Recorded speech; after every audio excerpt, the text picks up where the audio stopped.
You found it. Your home for the best content on your favorite team, the Fighting Tigers of LSU. Do us a favor, subscribe to the channel, leave your comments below, and be sure to smash that like button.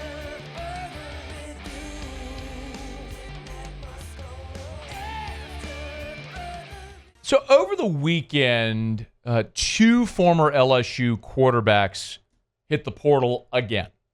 TJ Finley and Walker Howard both entered the transfer portal. Finley leaving Western Kentucky after just one season there in Bowling Green, Kentucky, and Walker Howard leaving Oxford after 2 seasons with Ole Miss. And I know the reaction from all of you.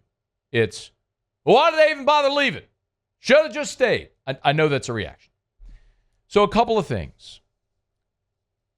No, they shouldn't have. If somebody wants to stay, great. Awesome. Would love to see the Garrett Nussmeier situation unfold. More of our guys stay and wait their turn and play. That's just not the reality, especially when quarterbacks in the transfer market are so coveted. It's an opportunity for most of these guys to make more money in college than they will ever have to make at the next level. Think about Riley Leonard. I don't know what Riley Leonard's NIL deal was at Notre Dame this year. Suffice to say, I'm sure it was lucrative and more than he will ever make in the NFL. Fair? I would assume so. So I look at TJ Finley and I go, okay, signed with LSU back in 2020 in the COVID year. Miles Brennan got hurt, and we saw this volley back and forth with Finley and Max Johnson. Finley decides to hit the portal. He goes to Auburn. So made some money, I would assume, out of the portal going to Auburn. Spent 2 years at Auburn. Had some moments. Had a dramatic comeback win. Saved Auburn from a really embarrassing loss with a last-second touchdown. Also had some not great moments and ultimately lost out the job. So in 2023, he goes to Texas State. Throws for 3,400 yards at Texas State. Hits the portal again. Really sought-after player, goes to Western Kentucky. Again, now this is the third time. He went to Auburn, then to Texas State, then to Western Kentucky. Each time, presumably, getting a new NIL deal everywhere he goes. He was the starter at Western Kentucky in the third game of the season, was injured, was lost for a long stretch of the season. When he came back, the guy who took over for him remained the starter the remainder of the season. So now Finley's back in the portal looking for a fifth school in 6 years. And I don't blame him one iota, because I think there's actually a degree of realism associated with that, where TJ Finley can look and say, you know what? Probably not going to get drafted. Not going to have a guaranteed contract in the NFL.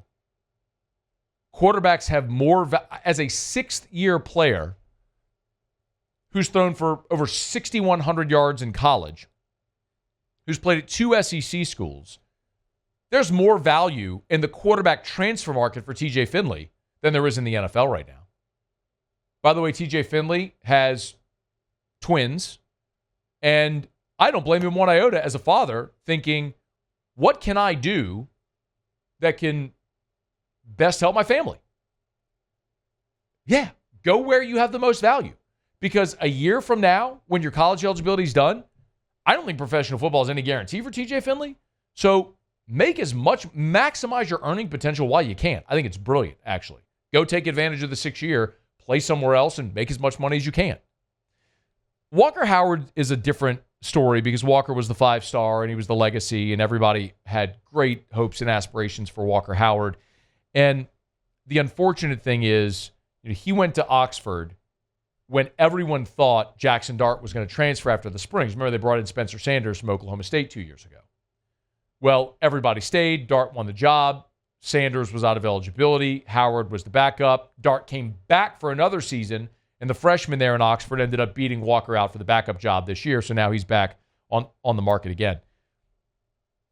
But to the, Walker should have stayed crowd, remember, there was no chance after the 2022 season that Jaden Daniels, Garrett Nussmeier, and Walker Howard were all staying. Daniels was thinking about the draft. Nuss was thinking about transferring. Same with Walker. If Jaden had gone to the draft, I think Nuss and Walker Howard both come back. Jaden comes back. Well, Nuss or Walker were leaving. Nuss played a lot in the bowl game. He decided to stay. They convinced him to stay, so Walker left. You weren't getting all three of those guys to stay. So the question is really, what if Nuss had left and Walker had stayed? Jaden plays 2023. Well, then you would have had the first year of Walker Howard this year. Which would you have rather? Redshirt sophomore Walker Howard or redshirt junior fourth-year player Garrett Nussmeier? That's really what you would have been deciding between in those two scenarios. And it's hard to say right now, but it kind of feels like LSU made the right decision. Jaden won a Heisman, and Garrett Nussmeier will have had the second greatest passing season in the history of LSU football. There's no certainties in the portal, of course, but a couple of former Tigers now on the move again. Hey, thanks so much for watching. Please leave your comments. I love to interact, and be sure to hit the red subscribe button below.